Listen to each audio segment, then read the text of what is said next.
د بلخ ملي تلویزیون درنو لیدونکو سلام، ستړي مشئ، پام وکړئ د دې ساعت خبرونو ته.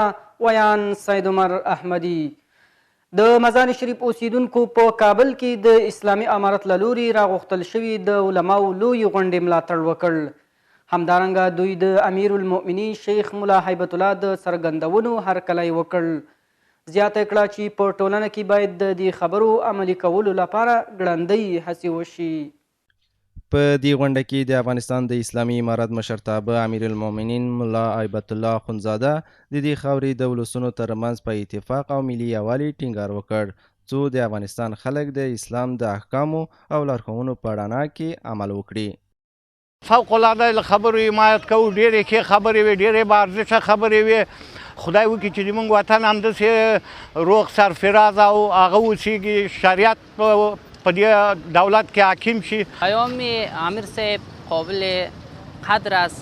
ایشان یک شخص عالم، شخص برجسته هستند و گپایشان ما احترام داریم و چیزایی که او گفتن طبق قانون شریعت و اسلام است کلش قابل احترام، قابل تقدیر است. واقعا که رهبر باید همچون ایشان باشد. باید ما تماما امت اسلامی از سخنان ایشان پیروی بکنیم و در راستای تحقق از این کوشا باشیم. په هیواد کې د اسلامي امارت له واکمنۍ وروسته د په هیواد کې د دیني علماو لومړنۍ لویه غونډه ده چې پکې د هیواد له ګوټ ګوټ څخه دیني عالمان راټول شوي او د اسلامي برنامو د تحقق او د اسلامي نظام د ټینګښت په موخه یې خپل اندونه او وړاندیزونه شریک کړل. په مزار شریف کې د کوټي برق فابریکې مسؤلان وایي چې د کیمیاوي سرې د پلور له درکه کابو 400 میلیون افغانۍ عواید ترلاسه کړي.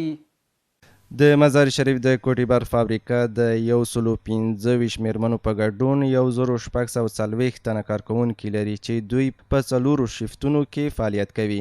د کوټي برق فابریکې رئیس قاری خالد وایي د کوټي برق فابریکه چې 50 کلن تاریخ لري چې د خپلو کارکوونکو او تخنیکي کارپوهانو په الوزلو په عادي ډول فعالیت کوي او هر ورځ د سرې له پلورلو څخه 15 میلیونه افغانۍ عاید ترلاسه کوي او اوس هم په ټولیزه توګه له نورو تولیدي برخو څخه 18 میلیونه افغانۍ عاید لري چې 3 میلیونه یې په خپله فابریکه لګیږي.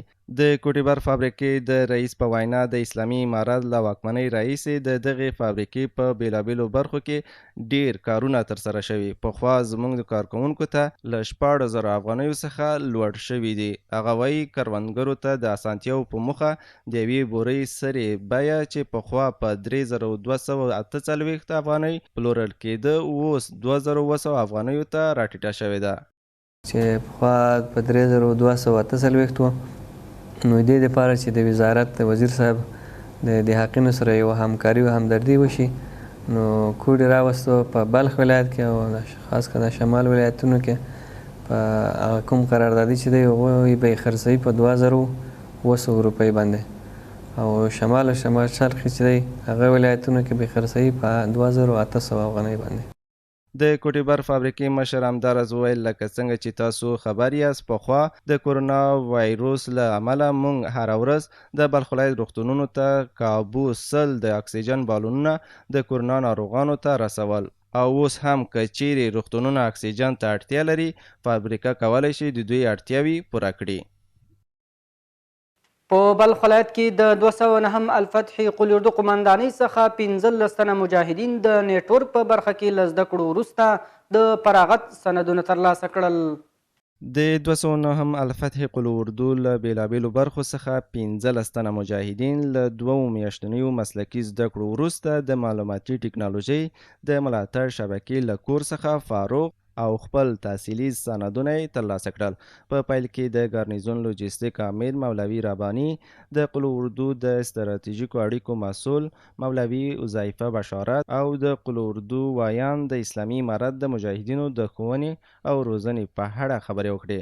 د غونډې په پای کې د اړوند مسؤلانو لخوا فارغانو ته د فراغت اسناد وویشل شول. درنو لیدونکو دا و د دې ساعت مهم خبرونه. تر بیا مو الله مل ښه وخت.